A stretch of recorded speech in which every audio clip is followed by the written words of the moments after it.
السلام علیکم ورحمۃ اللہ وبرکاتہ۔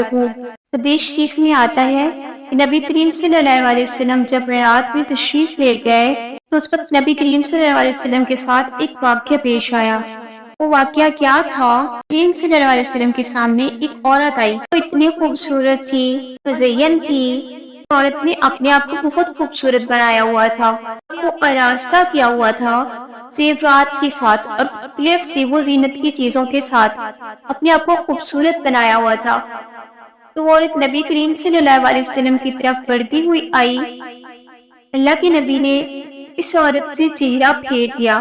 پھر وہ عورت آئی، اللہ کے نبی نے پھر سے چہرہ پھیر دیا۔ تیسری دفعہ پھر سے وہ عورت آئی، اللہ کے نبی نے پھر سے چہرہ پھیر دیا۔ اس کے بعد جبرائیل امین علیہ السلام آئے اور فرمایا، اللہ کے رسول آپ نے پہچانا یہ عورت کون تھی؟ نبی کریم صلی اللہ علیہ وسلم نے فرمایا، میں نے نہیں پہچانا کون تھی یہ عورت۔ تو جبرائیل امین علیہ السلام نے فرمایا کہ یہ عورت نہیں تھی بلکہ یہ دنیا تھی، یہ بوڑھی ہو چکی ہے لیکن اس کے باوجود وہ اپنے آپ کو آراستہ کرتی ہے، مزین کرتی ہے، اپنے آپ کو خوبصورت بناتی ہے۔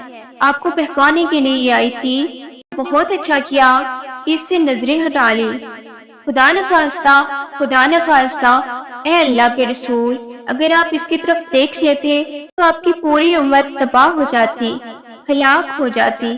اب دیکھیے نا، اس دنیا سے میرے نبی نے چہرہ پھیرا اور آج یہی امت اسی دنیا کے پیچھے لگی ہوئی ہے، اسی دھوکے کے پیچھے لگی ہوئی ہے کہ یہ دنیا کتنی خوبصورت ہے۔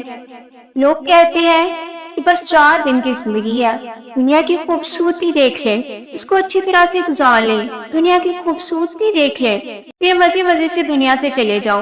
یہ بہن بھائیوں، یہ دنیا کا دھوکہ ہے۔ میرے نبی نے اس دنیا سے منہ پھیرا۔ میرے بھائیوں، یہ دنیا ایک دھوکہ ہے اور یہ اپنے آپ کو خوبصورت کر کے آپ کو دکھاتی ہے اور ہم لوگ اسی کے دھوکے میں آ جاتے ہیں۔